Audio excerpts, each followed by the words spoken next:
Imagine trying to make the world a better place just to have your life cut short. Would you believe me if I told you Lego helped solve a 23-year-old cold case?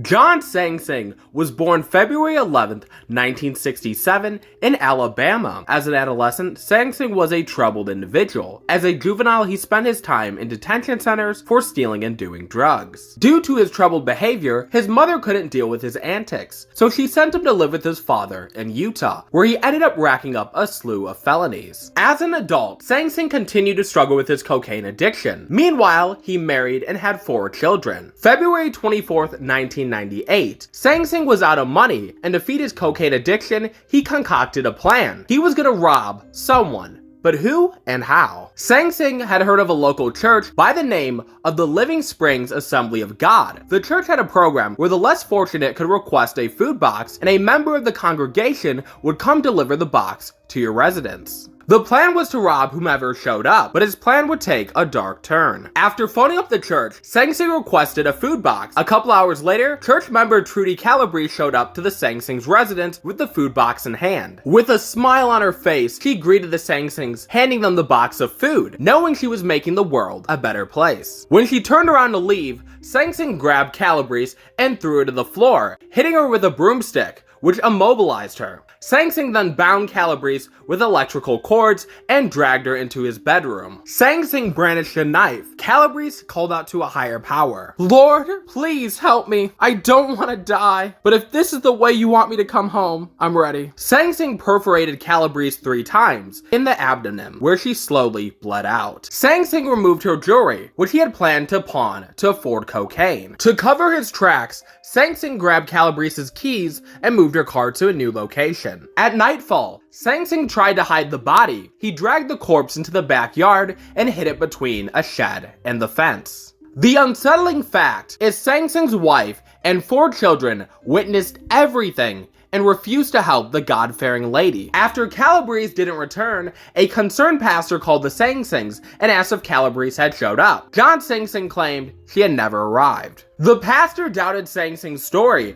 and called the police. When authorities arrived at the Sansing's residence, they located Calabrese's body in the backyard. The predicament was Sansing was missing. Police put out a warrant for Sansing's arrest, where they later arrested him at his sister's residence. September 18th, 1998, Sansing had his day in court, being represented by Emmett Ronan. Sansing pleaded guilty and expressed remorse, claiming the drug use had impaired his capacity. September 30th, 1999, Sansing was sentenced to death. But there's more to this story. This is a Lego channel. We aren't done assembling this documentary quite yet. February 1st, 1991, grandmother Lucille Johnson was found dead in her home. She had been to death. There was no evidence of forced entry. Her family members stated that a necklace a ring Johnson was known for wearing was missing. Throughout the house, Lego bricks were scattered everywhere. Johnson's family stated that she was a neat freak and would never have left her house in that condition. Johnson had kept Lego on hand because their grandchildren loved playing with them, but she would have never left them scattered all over the house. There was no evidence left behind, other than Lego bricks. Investigators collected the Lego bricks as evidence, but at the time, yielded no results. 23 years later, thanks to a tip from Sansing's nephew, they reopened the Lucille Johnson case. Sansing's nephew claimed he had heard Sansing and his wife arguing about an incident that happened in 1991. The predicament authorities faced was that the only remaining piece of evidence